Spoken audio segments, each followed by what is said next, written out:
It is certainly one of the dangerous asanas out there, but when safely executed, will possess an expression of strength, a poster child of backbends, and a tip of the heart to your growth in practice.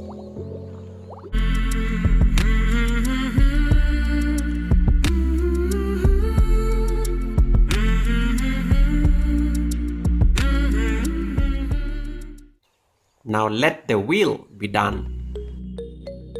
So find your way to your mat and find yourself lying on your back in Supta Baddha Konasana, also known as the reclined butterfly pose. Soles of your feet touch, right hand on your belly, left hand on your chest.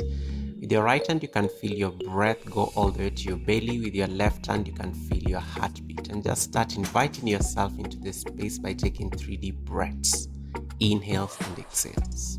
And then gently bring your feet together, bring your knees to touch, and then take your hands alongside your body, and then you want your fingers to just touch the tip, of your heels. This helps you find alignment. So your feet are hip width distance apart, and then you want to keep them as close as possible to the glutes. And then once you're here, bring your hands alongside your ear. So you want your palms to face your toes.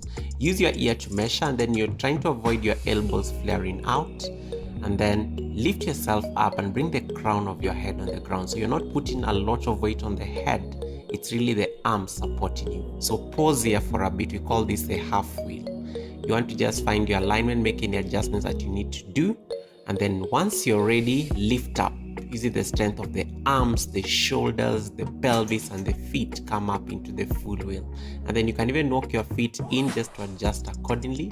And you're going to stay here for about 30 seconds. That takes about 5 to 6 normal breaths, inhales and exhales. Keeping your alignment, feet are parallel to each other. The palms are pointing towards the toes. Your pelvis is lifted, so make sure your knees are not flaring out, just to protect your lower back. And then gently release by bringing the crown of your head down, and then bring your torso down on the ground. An adjustment or alternative way of getting out of the posture will be tucking your chin in first. So you tuck your chin in towards your chest, and then you lower down gently, protecting your neck. And then find yourself again in Supta, or the reclined butterfly position. Catch your breath before we move to round 2. So round 2, the same action. So you bring your hands alongside your ears, the fingers are pointing towards the toes. You're not flaring your elbows out because you need to protect yourself. Lift yourself and come to the crown of your head. Choose to stay here if it's too much, and to half wheel.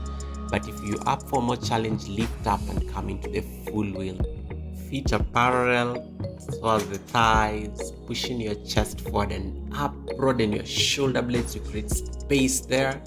And then you want to relax your glutes, and then avoid splaying your knees, otherwise it will compress your lower back. You can get artistic in this pose by trying the one-legged wheel. Lift your left leg up, and then so that you can flex your foot. And then you can even switch sides, so you bring that foot down and see whether you can take the opposite leg up and do the same action. And be kind to yourself.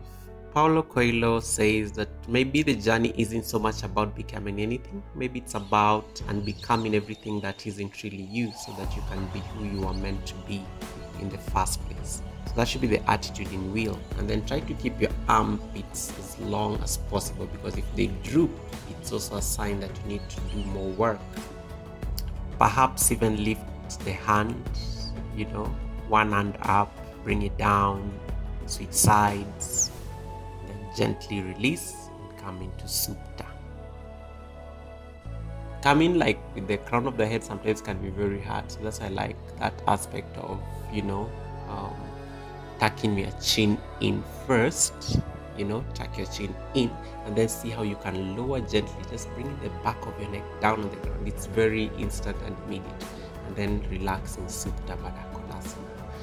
So wheel is not exactly an easy posture, so you want to be kind to yourself. It takes hours of logging into the studio, and again, it's not really the studio as well, but it's also commitment to the first postures we learned. The chair and the warriors to just fire up the legs.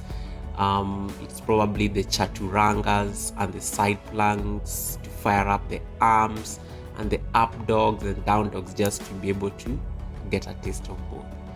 And stay here for a few breaths. Then once you're ready, so that you can roll yourself and come into sitting cross-legged.